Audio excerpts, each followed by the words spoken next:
Hello students, this is your chapter number 7 of geography, water and its circulations.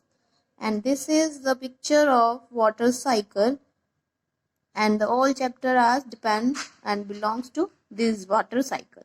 ठीक है, water की forms क्या है, एवेपोरेशन क्या है, कंडेंसेशन क्या होती है, फिर ट्रांसपोर्टेशन क्या है चीज, and rainfall, right, different form of rainfall. All chapter belong to this water cycle, right? The most unique feature of our planet is water. सबसे यूनिक फीचर वाटर है. वाटर की वजह से ही अर्थ जैसे प्लेनेट पर जो है वो लाइफ जो है वो पॉसिबल हो पाई है.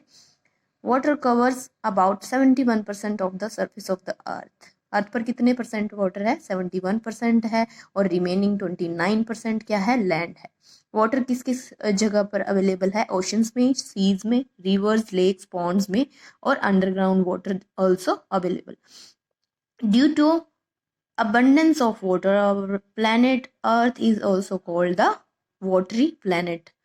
हमारे अर्थ को क्या कहते हैं? हम वाटरी प्लैनेट कहते हैं because of the presence of water. And watery part of the earth is, और वाटरी पार्ट को हम हाइड्रोस्फीयर कहते हैं. जैसे जहाँ एयर होती है वहाँ एटमॉस्फेयर होता है, ऐसे ही वाटर जहाँ है वाटरी पार्ट को क्या कहते हैं अर्थ के? That is hydrosphere.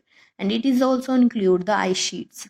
साथ साथ में पोलर रीजन्स पे, माउंटेन रीजन्स पे, या फिर अंडरग्राउंड वाटर में डिफरेंट फॉर्म जो है वाटर की अवेलेबल होती है. जैसे कि एटमॉस्फेयर में वाटर वेपर्स की फॉर्म में है, और ओशंस में, लेक्स में वाटर की फॉर्म मीन्स लिक्विड की फॉर्म में है.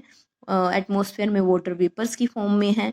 और साथ ही साथ जो शीट्स हैं यानी ग्लेशियर्स जो हैं वो सॉलिड की फॉर्म में वाटर जो है ग्लेशियर शीट्स पर या माउंटेन रीजन्स पर अवेलेबल है. तो वाटर साइकिल क्या चीज़ है? Water cycle is a cycle is simply define. क्या किया जाता है इसमें कि change of water from one form to another. एक फॉर्म से उसकी दूसरी फॉर्म में कन्वर्ट होना इज कॉल्ड वाटर साइकिल. ठीक है, जैसे कि अगर वाटर किसी लेक में है, राइट, किसी लेक में अगर वाटर है तो इवेपोरेशन होती है हीट की वजह से. तो इसमें से इवेपोरेशन होगा तो एटमॉस्फेयर में जो है वो वाटर वेपर्स की फॉर्म में जो है आ जाते हैं. फिर उसकी कंडेंसेशन होती है, देन ट्रांसपोर्ट भी हो सकती है, और डायरेक्ट जो है वो प्रेसिपिटेशन मींस रेनफॉल भी स्टार्ट हो सकती है किसी भी फॉर्म में, चाहे किसी भी फॉर्म में, लाइक कि ड्रॉपलेट्स में भी, स्नोफॉल में भी, और हेल स्टोन्स में भी. ये डिफरेंट फॉर्म है रेन्स की. तो water continuously moves from the surface of the earth into the atmosphere. ठीक है, ये साइकिल जो है वो कंटिन्यू चलता रहता है. अगर वाटर लिक्विड फॉर्म में है तो वो कन्वर्ट हो जाता है, जैसे ही हीट उसे मिलती है वो इवेपरेट होता है और कन्वर्ट हो जाता है वाटर वेपर्स में. तो this process is known as the water cycle. And water from different water bodies reaches the atmosphere. किससे? इवेपरेशन से एटमॉस्फेयर में पहुंच जाता है. और उसके बाद क्या होता है? टेम्परेचर जैसे ही डिक्रीज होता है यानी कम होता है तो कंडेंसेशन स्टार्ट हो जाती है. मींस जो वाटर वेपर्स है वो कन्वर्ट हो जाते हैं उनके लिक्विड फॉर्म में, फिर वो वाटर ड्रॉपलेट्स में कन्वर्ट हो जाते हैं. ठीक है, वाटर ड्रॉपलेट्स में अगर कन्वर्ट हो गए और हैवी हो गए एटमॉस्फेयर में, जिसे एयर जो है एटमॉस्फेयर जो है कैरी नहीं कर पाता, जिससे फिर रेनफॉल स्टार्ट हो जाती है. तो रेनफॉल रेन की फॉर्म में यानी लिक्विड जो ड्रॉपलेट्स आती हैं वाटर की, स्नो की, हेल की, स्लीट की फॉर्म में जो है होती है. The rain water gathered in lakes. और फिर से यही वाटर क्या होता है? एवेपोरेशन हुआ, फिर कंडेंसेशन स्टार्ट हुआ और रेनफॉल हुई. और यही वाटर फिर से कहाँ आता है? लेक्स में, पॉन्ड्स में, और रिवर्स में फ्लो करने लग जाता है. रिवर्स में फ्लो और कुछ अमाउंट जो है वो कहाँ होती है? माउंटेन्स पर एज अ ग्लेशियर जो है वहां पर रहती है. और ये वाटर जो है वो ओशनिक एरिया तक भी रिवर जो है फ्लो कर कर लेकर आती है. तो ये फॉर्म जो है डिफरेंट फॉर्म में डिफरेंट जगह पर जो वाटर है वो पहुंच जाता है. इससे फिर से दोबारा एवेपोरेशन होता है और ये वाटर साइकिल चलता रहता है. ठीक है, the river carry water back to the ocean. फिर से ओशन में आ जाता है और वाटर साइकिल नेवर एंड्स. कभी भी ये ना खत्म होने वाला प्रोसेस होता है। डिस्ट्रीब्यूशन ऑफ वाटर, अगर हम डिस्ट्रीब्यूशन की बात करें वाटर की, तो 97% जो अर्थ का वाटर है वो ओशन और सीज में अवेलेबल है। और सिर्फ जो कहते हैं वाटर जो हमारे यूज का है वो 3% ही जो है ह्यूमन यूज का है वाटर, जिसमें से 2% जो है वो वाटर फ्रोजन फॉर्म में है ऑन द ग्लेशियर्स। ठीक है, देन 1% जो आपका वाटर रह जाता है दैट इज इजीली अवेलेबल होता है, जो ह्यूमन कंजप्ट करता है, यूज करता है। And this water is found as surface of, और ये जो हम यूज करते हैं वो कहाँ होते हैं, लेक्स में, रिवर्स में और स्ट्रीम से, और अंडरग्राउंड वाटर जो निकाला जाता है। और थोड़ा बहुत वाटर जो है वो वाटर वेपर्स की फॉर्म में एटमॉस्फेयर में होता है। Ground water constitutes 0.68%। ठीक है, ग्राउंड वाटर की कितने हैं, 0.68% है, और वाटर वेपर्स की क्या फॉर्म है, 0.0019% जो है वो टोटल वाटर का होता है। ठीक है, सैलिनिटी की अगर हम बात करें तो सैलिनिटी क्या होती है, ओशनिक एरियाज में जो वाटर में सोल्ट मिलता है वो मिनरल के डिजोल्व होने से मिलता है, दैट इज कॉल्ड सैलिनिटी। ठीक है, सैलिनिटी ऑफ ओशंस क्या चीज है, the water is saline due to the variety of salts, यानी उसमें डिफरेंट टाइप के सॉल्ट्स जो हैं वो मिले होते हैं, घुले हुए होते हैं, बिकॉज मिनरल्स जो हैं वो उसमें होते हैं वाटर में। दैट्स वाई कि जो ओशन वाटर होता है वो सलाइन होता है। ओशनिक वाटर कंटेन्स, उसमें क्या क्या होता है ओशनिक वाटर्स में, पोटेशियम, मैग्नीशियम, कैल्शियम, सोडियम और क्लोराइड। और रिवर, और ये सैलिनिटी कहाँ से आती है, तो रिवर जब फ्लो करती है, बहती है, तो it passes through the rocks, rocks में से जाएगी और लैंड में से जहाँ पर मिनरल्स अवेलेबल है, तो इन रॉक्स से फ्लो करती हुई वो मिनरल्स को अपने आप में डिजोल्व कर लेती है, घुला लेती है। तो उसके बाद जो है इसमें सॉल्ट की अमाउंट जो है वो बढ़ जाती है। ठीक है, content of salt is called the salinity. और एवरेज क्या है सैलिनिटी की, वो कहते हैं कि 1000 ग्राम वाटर में 35 ग्राम जो है वो सैलिनिटी अवेलेबल है, या फिर एवरेज लगाई जाती है कि इतने वाटर में इतनी सैलिनिटी है। There is a difference of salinity in different parts of an ocean, कि ओशन में हर जगह जो है वो डिफरेंट मतलब उसमें क्वांटिटी, सैलिनिटी की क्वांटिटी जो है वो डिफरेंट क्यों होती है, इसके पीछे कई रीजन है। फर्स्ट जैसे है इवेपोरेशन, कहाँ पर इवेपोरेशन ज़्यादा होती है, अगर इवेपोरेशन ज़्यादा है दैट मीन्स वहाँ पर सैलिनिटी ज़्यादा होगी, राइट।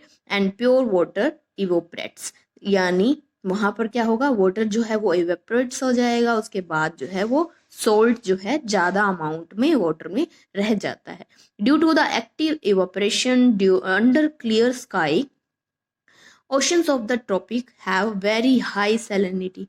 और कहाँ पर, ट्रॉपिक रीजन में हाई सैलिनिटी किसी की वजह से होती है, यहाँ पर इवेपोरेशन जो होता है बहुत ज़्यादा होता है, स्काई क्लियर होता है, डायरेक्ट इवेपोरेशन जो होता है दैट्स वाई यहाँ पर हाई सैलिनिटी मिलती है। In parts where river adds water, और वहाँ उन ओशन एरियाज में जहाँ पर रिवर फ्रेश वाटर लेकर आती है, तो वहाँ पर फ्रेश वाटर लाने से वहाँ की सैलिनिटी कम हो जाती है, तो दैट्स वाई वहाँ सैलिनिटी कंपैरेटिवली लो होती है।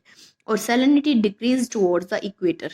ठीक है, ट्रॉपिक से इक्वेटर की ओर और ट्रॉपिक से पोलर रीजन की ओर जो सैलिनिटी है वो डिक्रीज होती है, कम होती जाती है। क्यों, क्योंकि इक्वेटोरियल जो एरियाज हैं वहाँ पर क्या होता है, रेनफॉल ज़्यादा होती है, फ्रेश वाटर ऐड होता रहता है, इससे वहाँ पर सैलिनिटी कम होगी। और पोलर रीजन में क्या है, वहाँ पर आइस मेल्ट होती रहती है और वाटर ऐड होता रहता है, और वहाँ पर एवेपोरेशन भी कम होता है। ठीक है, temperature of ocean water, water का टेम्परेचर जो है वो डिफरेंट प्लेस पर डिफरेंट होता है। Temperature of ocean water vary from one place to another, both of the surface and the depth. ऊपर जो है वो सरफेस पर, ओशन के सरफेस पर टेम्परेचर डिफरेंट होगा, बट डेप्थ में जैसे हम जाएंगे, गहराई में जब हम जाएंगे, तो वहाँ पर जो है वाटर जो है उसकी टेम्परेचर डिफरेंट होगा। मेन सोर्स क्या है उसको हीट करने का, सन।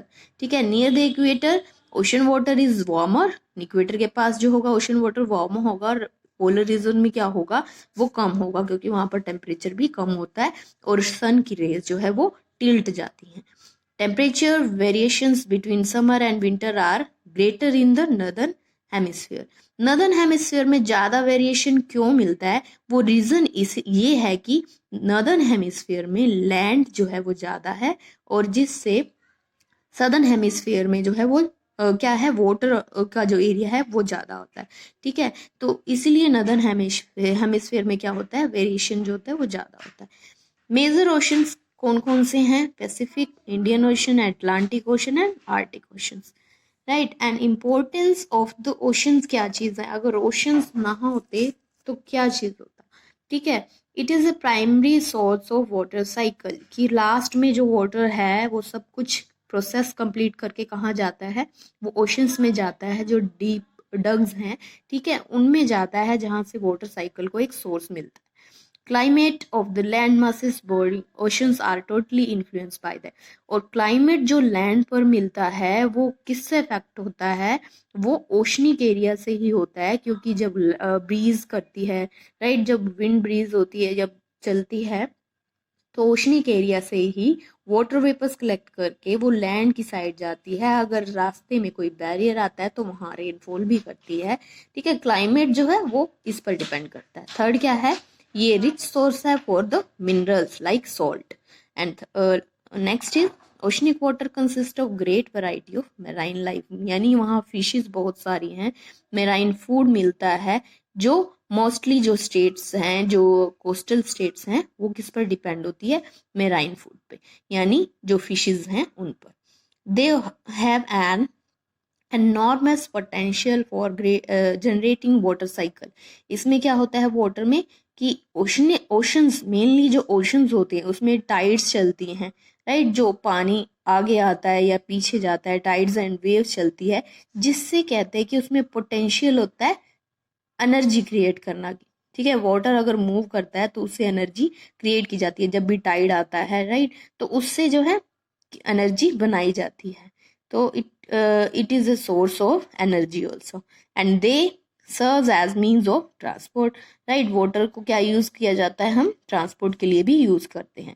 Circulation of ocean water oceanic water की सर्कुलेशन जो है वो कैसे होती है, most part of the earth are covered by the vast ocean, यानी हमने जैसे बात की डिस्ट्रीब्यूशन वाटर की, 97% जो है वो टोटल वाटर है, मेनली जो वाटर है वो कहाँ है, ओशंस एंड सीज में है। तो इट मूव्स हो टू मूवमेंट्स होती हैं, वर्टिकली भी होती है और हॉरिजेंटली भी होती है।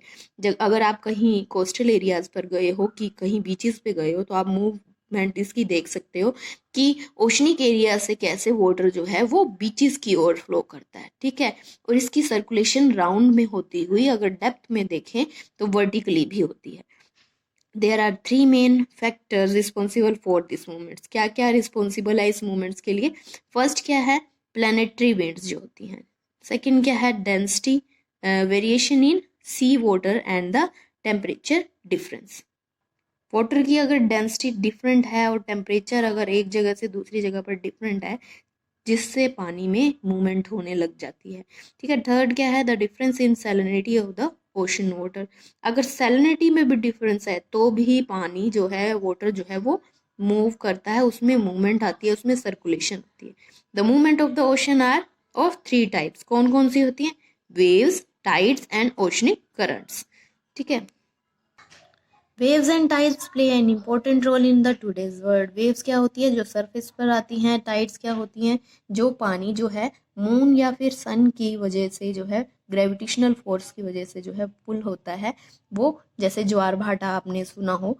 दे can be harnessed to the generate electricity. तो ये चीज़ वेव्स जो है और टाइड्स किस लिए यूज़ किए जाते हैं, ये यूज़ किए जाते हैं to produce electricity. And let us try to understand this mechanism that produce tides and waves.